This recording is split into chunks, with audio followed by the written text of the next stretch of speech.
نوچەیەکە کو هەموو کردوێ پێ گەلێکی کێفخۆش ببن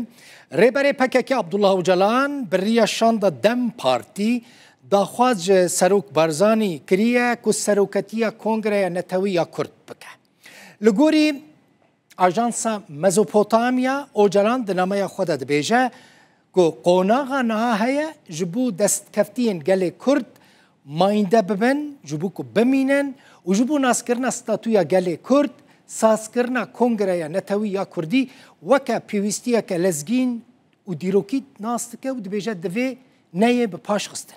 Ocalan dibêje ku perçebûna Kurdan birîneke mezin e û Kurdan gelekî zeîf û lawaz dike û banga aştî û civaka demokratîk derfet daye Kurdan ku kongreya xwe li dar bixin.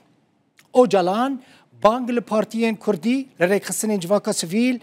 li derdorên civakî û şexsiyetên civakî yên Kurdî kir ku weke erkekî dîrokî ji bo li darxistina kongreyê bi berpirsiyariya xwe rabin ji pedekê û ji yenekê daxwaz dike ji bo civandina kongreyê netewî bi rola xwe bilîzin, bi rola xwe rabin û berpirsiyariya xwe cî bicîbînin. Her wiha